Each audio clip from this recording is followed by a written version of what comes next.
Kaiju number 8 एक new anime जो कि टॉप के सारे एनिमेस को टक्कर देने आ चुका है और इसीलिए इस पे एक स्टार्टर पैक वीडियो बनाना तो बनता है। इस वीडियो में मैं आपको फर्स्ट एपिसोड के बारे में डिटेल में बताऊंगा ताकि आपको आने वाले एपिसोड्स में कुछ प्रॉब्लम ना हो उसको अंडरस्टैंड करने के लिए। और इस वीडियो में सिर्फ पहले एपिसोड के बारे में स्पॉयलर्स होने वाले हैं, सो आप इस वीडियो को आराम से देख सकते हो। ये स्टोरी है हमारे हीरो काफका के बारे में और एक ऐसे वर्ल्ड के बारे में जहाँ पे रहते हैं मॉन्स्टर्स, एक ऐसे मॉन्स्टर्स जिनका नाम है काइजू। और भाई ये जो काइजू होते हैं ना, ये अलग अलग साइज में आते हैं, ये छोटे भी हो सकते हैं और बड़े भी। और इनको रोकने के लिए एक फोर्स है और उस फोर्स का नाम है डिफेंस फोर्स। तो ये जो हमारी डिफेंस फोर्स है ये इन काइजूस को रोकती है, उनको मारती है और अपनी पब्लिक को बचाती है। और वो लोग इन काइजूस को इतने भयानक तरीके से मारते हैं कि भाई हर जगह मतलब भयानक हाल हो जाता है। और उसको वो मारने के बाद फिर वहां से चले जाते हैं और इस सबको साफ करने का जो जिम्मा है ना वो हमारे हीरो पे आता है। वो एक ऐसी कंपनी में काम करता है जहाँ पे उनको ऑर्डर्स मिलते हैं इन सारे मॉन्स्टर्स को साफ करने के।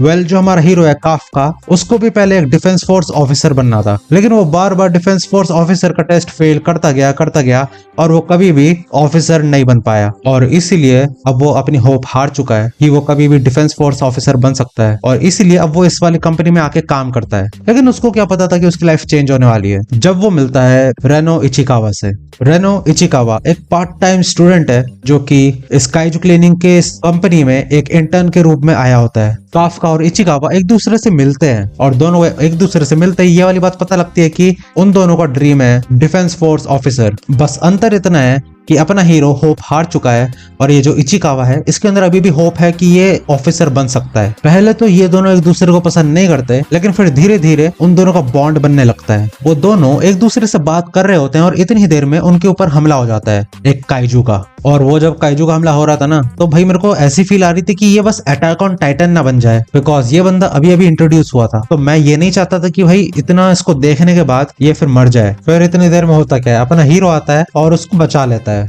और फिर अपने काफका इचिकावा को बोलता है कि भाई तू इधर से भाग जा, मैं इसको रोकता हूँ। और फिर पहले तो वो मानता नहीं है, लेकिन फिर उसके 1000 बार बोलने के बाद वो उधर से भाग जाता है। वो काइजू काफका के पीछे लगा रहता है और वो ऑलमोस्ट उसको खाने वाला होता है। लेकिन इतनी देर में हमारा जिद्दी इचिकावा फिर से वापस आ जाता है और अपने हीरो को बचा लेता है। लेकिन भाई वो क्या ही कर पाता, फिर उसने उसको बचा तो लिया लेकिन अब वो दोनों के दोनों डेंजर में है। वो दोनों के दोनों काइजू का खाना बनने वाले होते हैं और इतनी ही देर में अपनी हीरोइन की एंट्री होती है जिसका नाम है मीना आशिरो, जो कि है 3rd division leader of the defence force. वो उधर अपनी टीम के साथ आती है और अपने हीरो को बचा लेती है। लेकिन यहाँ पे ट्विस्ट ये है कि अपना जो हीरो है ना काफका और ये जो अपनी हीरोइन है मीना, ये दोनों एक दूसरे को बचपन से ही जानते हैं। बेसिकली सीन क्या है ना कि वो जहाँ पे पहले रहते थे वो वाला शहर एक काइजू ने डिस्ट्रॉय कर दिया और इस वजह से वो दोनों के दोनों बहुत ज्यादा उदास थे। खैर उनको उदासी इस वाली बात की नहीं थी कि भाई हाँ उनका जो टाउन है वो डिस्ट्रॉय हो गया। अपना हीरो जो है ना वो इसलिए उदास था क्योंकि उसका जो पोकेमॉन गेम है वो डिस्ट्रॉय हो गया और जो अपनी हीरोइन है उसकी बिल्ली मर गई।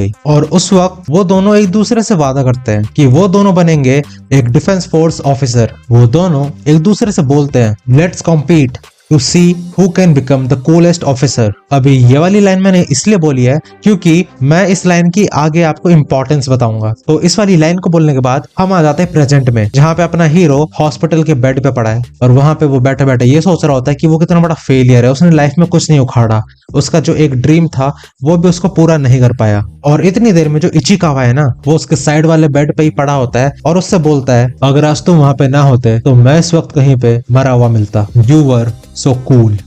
You were really cool today. We'll both join and see who can be a cooler defense force officer. और जैसे ही अपना हीरो ये कूल वर्ड सुनता है ना उसको वो वाला सीन याद आ जाता है जहाँ पे उसने मीना से वादा किया होता है कि वो एक कूलेस्ट ऑफिसर बनेगा। और फिर वो उधर बैठे बैठे सोच रहा होता है कि यार मैं कितना बड़ा पागल था और उसको अपने ड्रीम को नहीं छोड़ना चाहिए था। वो उधर सोच रहा होता है कि हाँ अब मैं फिर से ऑफिसर बनने का ट्राई करूंगा और वो बहुत ज्यादा खुश हो रहा होता है। और इतनी देर में वो अपने सामने देखता है एक काइजू और देखते ही देखते वो काइजू उसके अंदर घुस जाता है और अगले ही पल में हम देखते हैं कि वो बन चुका है एक ह्यूमनॉइड काइजू। और जैसे ही लोग देखते हैं कि यार हॉस्पिटल में एक आ रखा है काइजू, तो वो ऑफिसर्स को फोन कर देते हैं और इधर एपिसोड खत्म हो जाता है। खैर ये थी स्टोरी पहले एपिसोड के बारे में। पहले एपिसोड में जो जो इन्फॉर्मेशन मिली है वो सब कुछ मैंने यहाँ पे आपको बता दिया है। अभी ये स्टोरी बहुत ज्यादा इंटरेस्टिंग होने वाली है और मेरे को ये पूरा भरोसा है कि ये इस साल के टॉप एनिमेज में से एक होने वाला है। खैर क्या मुझे इस टाइप की वीडियो को एक सीरीज में बना लेना चाहिए जहाँ पे मैं एनिमे के हर एक एपिसोड के बारे में एक अलग से वीडियो बनाऊं, या फिर आप बस बेसिक चीजें ही जानना चाहोगे? अगर आप चाहते हो कि मैं कोई सीरीज बनाऊं तो आप नीचे लिख के बता सकते हो।